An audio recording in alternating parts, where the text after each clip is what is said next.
The Walt Disney Company started on October 16, 1923, by Walt and Roy Disney. At the time, the company was called Disney Brothers Cartoon Studio. The two brothers worked on animations and comics. In 1928, the widely known Mickey Mouse was created, and this is what really started the company. In 1932, the company won its first Academy Award for Best Cartoon with their film Flowers and Trees. The Second World War halted production at the time for the company, but soon after, the company contributed their skills to the country by producing propaganda for the United States government. And in 1955, the Walt Disney Company opened their first theme park, Disneyland. A park like this had never been done before, and people were waiting for it to fail. But the company kept rising with popularity. In 1966, Walt Disney had unfortunately passed away, and he left the company to his brother Roy. Roy made it his duty to complete all of Walt Disney's dreams, and in 1971, Walt Disney World opened. The company continued to rise after both of the theme parks opened, which was followed by the company expanding. The Walt Disney Company continued to grow by the continuance of producing films and construction of more theme parks, both within the United States and in other countries. In 1983, the first international Disney theme park opened in Tokyo, Japan, called Tokyo Disneyland. In 2006, the Walt Disney Company purchased Pixar as the company started to focus more on animation.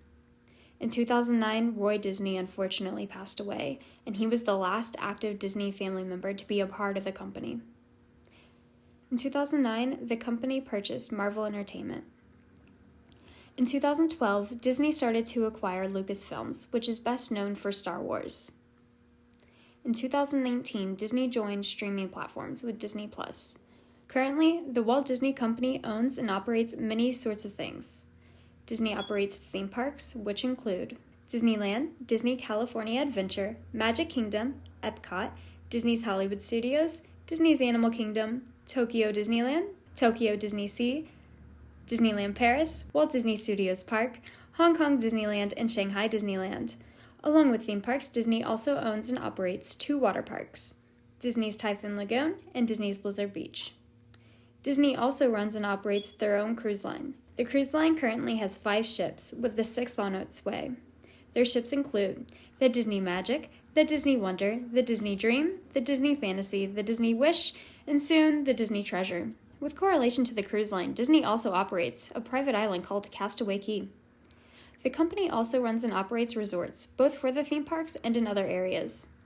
The company runs many hotels or resorts, as the company calls them, around the world. Walt Disney World alone has more than 30 to choose from. Disney also has resorts in Hawaii, South Carolina, and in Vero Beach, Florida. In 2021, the Walt Disney Company was 4th place in Fortune's annual list of the top world's most admired companies, and they have been on that list for the last 3 years. Disney has also led the entertainment industry for 18 years in a row. Fortune ranks companies based not only on the success of the company, but how and where the company succeeded. In January of 2022, the Walt Disney Company received a score of 100 on the Human Rights Campaign Foundation's Corporate Equality Index for the 16th year in a row. Disney has also earned the title of one of the best places to work for LGBTQ+ equality. Disney has a corporate social responsibility policy to help the company keep on track with their goals and values. Disney's 2021 policy stated that their corporate social responsibility policy strategy is further built around their consideration of a wide, complex, and evolving set of environmental, social, and governance issues. Disney breaks their policy down into several different sections to focus on. Their approach on how they're going to stay on top and complete their goals, environmental sustainability, community, investing in their cast members, operating responsibly, and looking ahead for the years to come. The company goes further in details within each category. Unfortunately, the amount of money given to charities has been cut down over the years. In 2018, the company had given $332.8 million to charities, but in 2021, that number went down to $293.7 million. However, in 2021, a new section was added, labeled Charitable Giving to Programs Supporting Underrepresented Communities. Under this new section, it says that the company donated $153.8 million, which is not included in the overall $293.7 million of charitable giving. Volunteer hours have also gone back up from the COVID-19 pandemic.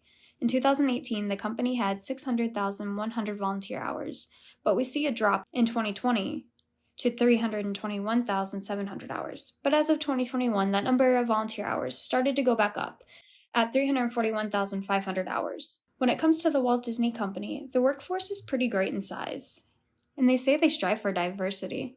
In 2018, 51.3% of the company's employees were women, whereas in 2021, the number went down to 46.3%. However, in the executive field, the number went up from 40.6% to 43.3%. In 2018, 44.2% of the company's employees didn't identify with being white, and in 2021, that percentage went up to 46.3%. Executively, that number went from 19.5% to 24.7%. The company also has had some bad media.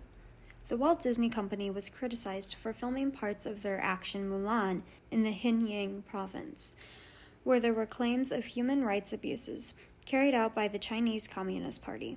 Disney also thanked the Chinese Communist Party in the credits at the end of the film. Chinese regulations prohibit foreign producers from operating independently and requires them to partner with a Chinese production company. Disney hired Beijing Shadow Times Culture to provide production-related services in China. Disney has come out with an apology, stating that the decision was taken by local contractors. However, Disney refuses to accept the request to give evidence to the Commons Business Select Committee. Florida's Parental Rights and Education Act, also known as the Don't Say Gay Bill, is a bill that Ron DeSantis, Florida's governor, said bans public school personnel from conducting classroom instruction on sexual orientation or gender identity in kindergarten through grade 3. Or in a manner that is not age-appropriate or developmentally appropriate for students in accordance with state standards. The Walt Disney Company previously has donated $197,162 to members in the Florida State Legislature that voted for the Don't Say Gay bill. CEO at the time, Bob Chapek, spoke out about the bill in June of 2021, before it was passed. Chapek said that Disney leaders were opposed to the bill, but we chose not to take a public position on it because we thought we could be more effective working behind the scenes, engaging directly with lawmakers on both sides of the aisle. He also later came out with an apology on March 11, 2022, and he apologized for staying silent on the bill for as long as he did. Chapek also announced that the Walt Disney Company has signed the Human Rights Campaign's statement, which opposes similar legislative efforts, and added on that the company would be pledging $5 million to organizations that are going to help work towards protecting the LGBTQ+ rights. However, the Human Rights Campaign would not accept the money until they saw Disney build on their public commitment towards the LGBTQ+ community. Before CEO Bob Iger rejoined the company, he had an interview with CNN, where he said that some topics that have been seen as political do not have to be seen that way, because they are just controversial. He continued by saying, "It's about right and wrong. So I happen to feel, and I tweeted an opinion about the Don't Say Gay bill in Florida. To me, it wasn't about politics. It is about what is right and what is wrong. And that just seemed wrong. It seemed potentially harmful to kids." The company did not publicly speak out against the Don't Say Gay bill, but the company also didn't speak for it, which caused issues for him. Governor Ron DeSantis wanted the company to speak out in a positive way for the bill. The Walt Disney Company has been running Reedy Creek since 1967, 4 years before Magic Kingdom even opened, for water, electricity, fire, and emergency services. The company pays for this rather than taxpayers. DeSantis started targeting Disney after the company started speaking out against the Don't Say Gay bill. DeSantis passed a bill trying to dissolve Disney's Reedy Creek district as a punishment. This would be taking place by June of 2023, but that bill has recently been taken back because it would cost taxpayers millions for the switch to happen. Former and current CEO Bob Iger spoke out on the topic at a town hall meeting with cast members and said, "I was sorry to see us dragged into the battle, and I have no idea what exactly the ratifications are in terms of the business itself. What I can say is the state of Florida has been very important to us for a long time, and we have been very important to the state of Florida." The Walt Disney Company has also been putting more LGBTQ+ characters within their animated films. CEO Iger said, "This company has been telling stories for 100 years, and those stories have had a meaningful, positive impact on the world. And one of those reasons they have had a meaningful, positive impact is because one of the core values of our storytelling is inclusion and acceptance and tolerance, and we can't lose that. Overall, the Walt Disney Company is far from being negative within the majority of the public's eye. If the company keeps following their said values and continues to improve their statistics on their corporate social responsibility policy, I think this company can be viewed as good from a human rights sense in the future.